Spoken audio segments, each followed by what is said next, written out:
Assalamualaikum warahmatullahi wabarakatuh. Nah, selamat pagi anak-anak. Bagaimana kabarnya? Alhamdulillah, semua baik ya. Nah, sebelum kita memulai pembelajaran pada pagi hari ini, alangkah baiknya kita berdoa terlebih dahulu. Berdoa mulai. Berdoa selesai. Nah, sebelumnya Ibu mau absen dulu ya.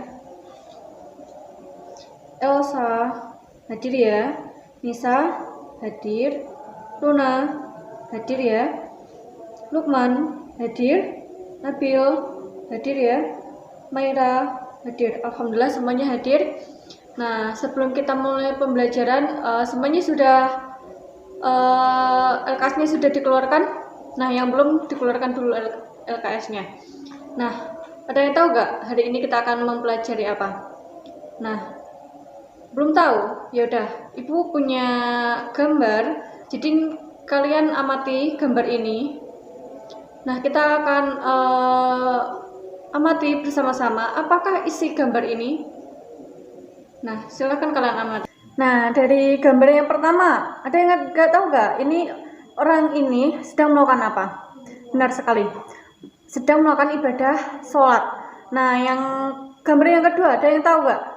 Ya benar, orang yang sedang melakukan ibadah sholat tetapi dengan berjamaah. Dari sini, dari gambar dua ini, ada yang tahu nggak materi kita nanti akan berhubungan dengan apa? Ya benar, sholat berjamaah. Dari kedua gambar ini atau materi yang akan kita pelajari hari ini, Ibu harap kalian akan dapat menjelaskan pengertian dari sholat berjamaah dan membuat kesimpulan atau dapat menyimpulkan dari materi yang sudah kita ajari pada pagi hari ini. Yang selanjutnya, kalian dapat mendemonstrasikan atau bisa mempraktekkan gerakan-gerakan sholat berjamaah, bisa dengan keluarga atau dengan teman-temannya.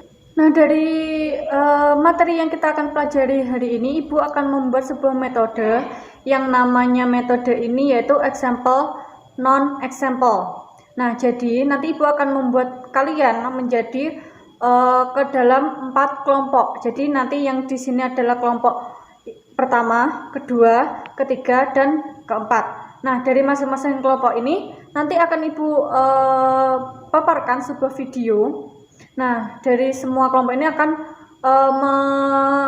mengamati video ini dan mencatat apa saja sih isi penjelasan dari video-video ini. Nanti setelah itu kalian bisa berdiskusi dan setelah berdiskusi nanti kalian bisa maju ke depan memaparkan hasil diskusi kalian. Nah, setelah itu Ibu akan mencoba menjelaskan materi yang sudah kita pelajari saat ini. Baiklah, selanjutnya kita akan memasuki materi. Nah, ada yang sudah belajar semalam? Belum? Yaudah, kita pelajari bersama-sama ya. Nah, pengertian dari sholat berjamaah. Berjamaah ini berasal dari kata bahasa Arab jamaah, yang artinya bersama-sama. Nah, sholat berjamaah ini sholat yang dikerjakan minimal 2 orang dan maksimalnya itu tidak terhingga atau bisa lebih dari 2 orang. Nah, syarat-syarat menjadi seorang imam dan makmum. Syarat-syarat menjadi seorang imam yaitu yang pertama itu beragama Islam. Seorang imam harus beragama Islam. Yang kedua, berakhlak. Seorang imam harus berakhlak atau tidak boleh gila. Tidak mungkin kan orang gila itu memimpin sholat. Nah, selanjutnya mumayyiz. Kita bisa pada zaman yang modern ini kita bisa melihat banyak anak-anak yang mungkin usianya masih 8 tahun, 9 tahun itu sudah bisa memimpin atau menjadi imam sholat. Nah, mumayyiz ini syarat menjadi seorang imam yaitu 7 tahun. 7 tahun seseorang sudah bisa menjadi imam atau bisa membedakan antara yang baik dan yang buruk. Nah, selanjutnya laki-laki jika makmumnya laki-laki dan perempuan. Seorang laki-laki yang makmumnya itu laki-laki dan perempuan. Kalau perempuan boleh menjadi imam untuk makmum perempuan, tidak boleh menjadi imam untuk makmum laki-laki. Perempuan harus menjadi imam untuk makmum perempuan. Nah, selanjutnya suci dari hadas. Ketika kita beribadah sholat, kita harus suci dari hadas dan najis. Sebab kita tuh sholat menghadap ke Allah Subhanahu wa Ta'ala. Kita harus suci dari hadas. Nah, selanjutnya memiliki bacaan yang bagus. Seorang imam itu harus memiliki bacaan yang bagus, lafal yang tepat. Nah, kalau misalkan seorang imam itu tidak memiliki pelafalan atau bacaan yang bagus, maka itu akan berdampak dengan artinya. Mungkin artinya dari yang dilafalkan ini bisa salah. Nah, selanjutnya tidak sedang berposisi menjadi seorang makmum. Nah, ada persyaratan. Nah, jika dalam pertengahan ini nanti batal sholatnya atau wudunya batal, langsung bisa bisa meninggalkan sholat dan digantikan oleh seorang makmum yang kuat atau makmum yang berada di posisi belakang pas seorang imam. Nah, seorang makmum ini bisa menjadi imam, ada ketentuan syarat-syaratnya yang harus dipenuhi seorang makmum ini menjadi seorang imam. Nah, selanjutnya yaitu syarat-syarat menjadi seorang makmum. Nah, seorang yang menjadi makmum ini berniat menjadi makmum, dan selanjutnya beragama Islam, harus sama-sama beragama Islam. Yang kedua, berakal maksudnya. Yang ketiga, mumayyiz.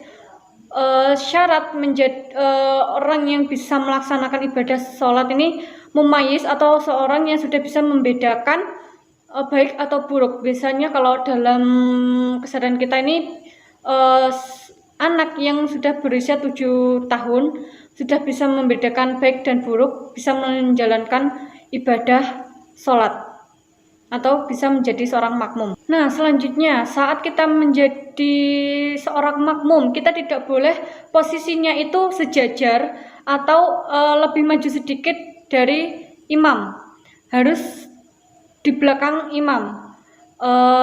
Batasannya itu tidak boleh lebih dari mata kaki seorang imam, seperti itu. Nah, selanjutnya seorang makmum ini dapat mendengar dan melihat bacaan dan gerakan seorang imam, dan selanjutnya mengikuti gerakan dari awal sampai akhir imam. Baiklah, kalian bersiap-siap, sebentar lagi Bu akan menampilkan sebuah video. Nah, video ini nanti kalian amati dan kalian diskusikan kepada sesama kelompok kalian apa saja yang dijelaskan dari video tersebut. Nanti setelah itu kalian bisa maju untuk mempresentasikan hasil diskusi kalian dengan kelompok kalian. Nah, kita simak videonya, silakan. Berikut tata cara sholat berjamaah dengan makmum yang terdiri dari imam dan seorang makmum laki-laki. Kemudian datang makmum masbuk. Posisi imam berada di sebelah kiri dan makmum di sebelah kanan imam. Kemudian jika datang makmum masbuk seorang lainnya, maka makmum tersebut berdiri lurus di belakang imam, dan makmum sebelah kanan imam mundur ke belakang, serta meluruskan shafnya tanpa harus menepuk pundak makmum pertama.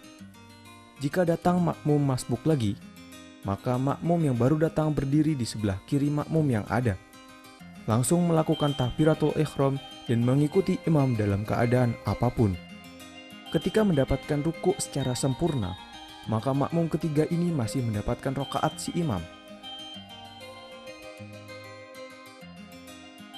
Allahu Akbar. Kemudian datang makmum masbuk lainnya, maka makmum tersebut langsung melakukan takbiratul ihram dan mengikuti imam dalam keadaan apapun. Makmum 4 tidak mendapatkan rakaat karena tidak mendapat rukuk dari imam. Allahu Akbar.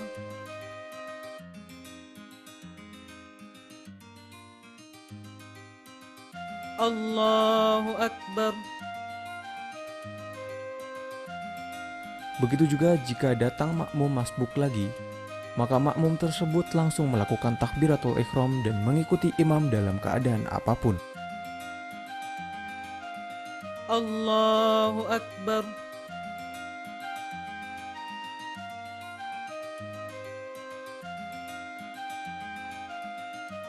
Sami'allahu liman hamidah. Allahu Akbar.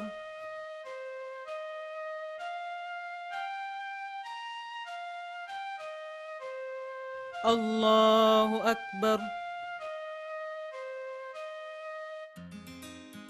Allahu Akbar.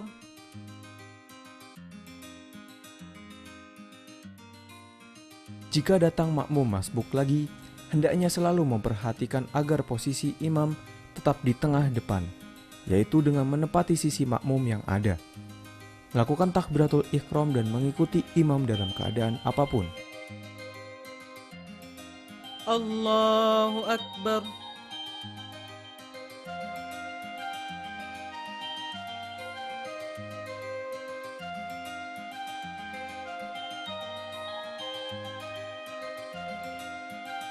Allahu Akbar.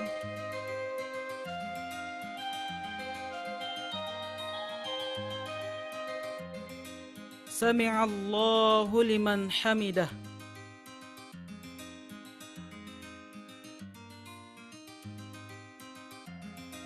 Allahu Akbar.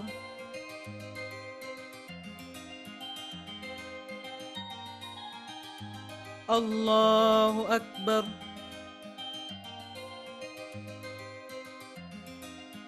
Allahu Akbar.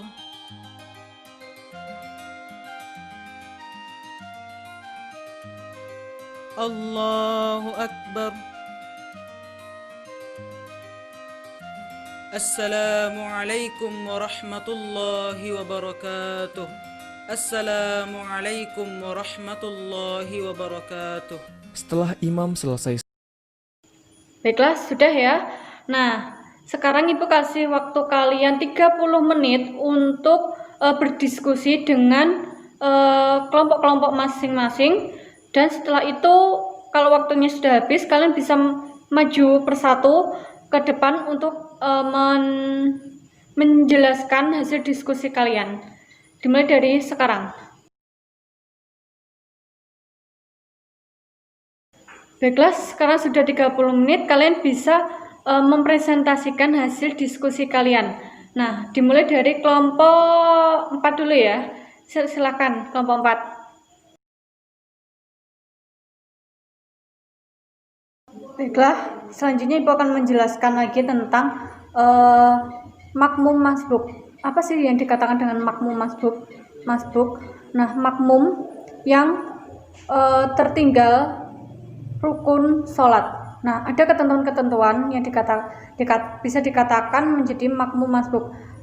Yang pertama, apabila seorang makmum ini tertinggal rukun sholatnya ketika seorang imam ini sudah dalam posisi ruku. Nah, makmum ini baru datang, kemudian dia harus segera mengikuti gerakan seorang imam seperti dalam video tadi. Nah, rakaat ini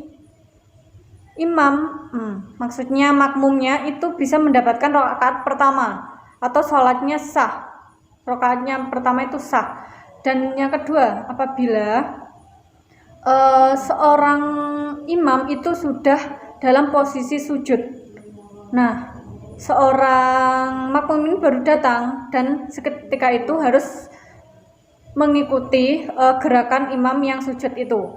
Tapi rakaatnya ini tidak dihitung, nanti akan digantikan waktu di akhir setelah imam salam. Dia harus menambahi lagi rakaat yang tertinggal tadi. Nah, yang ketiga, saat imam sudah dalam tasyahud akhir, makmum ini baru datang. Kemudian makmum harus langsung mengikuti gerakan tasyahud akhir seorang imam. Nah, dalam posisi ini setelah selesai sholat, setelah imam salam, seorang makmum harus kembali berdiri dan melaksanakan sholat dari awal. Maksudnya menambahi sholat yang tadi. Setelah itu kemudian ada lagi, jika seorang apabila sholatnya ada terdapat doa kunut, maka setelah imam sholat, makmumnya itu bisa mengulang kunut yang dibaca tadi. Baiklah, dari materi yang kita pelajari pada pagi hari ini, kita dapat simpulkan, sholat berjamaah ini sangat dianjurkan untuk muslim. Nah, baik laki-laki maupun perempuan. Nah, untuk laki-laki dianjurkan sholat berjamaah di masjid atau mushola terdekat. Dan sedangkan untuk perempuan dianjurkan sholat berjamaah di rumah. Dan diusahakan dalam sehari kita bisa sholat berjamaah bersama keluarga maupun dengan teman-teman. Usahakan sholat berjamaah. Nah, seperti itu. Baiklah, dari penjelasan kita dari tadi, Ibu akan menutup pembelajaran pada pagi hari ini. Sebelum kita pulang, alangkah baiknya kita berdoa terlebih dahulu. Berdoa mulai. Selesai. Nah, apabila dalam perkataan atau penjelasan dan penjelasan Ibu yang kurang dimengerti, kalian bisa langsung tanya ke Ibu. Setelah itu kita pelajari bersama-sama lagi. Apabila ada kurang lebihnya, Ibu mohon maaf. Wassalamualaikum warahmatullahi wabarakatuh.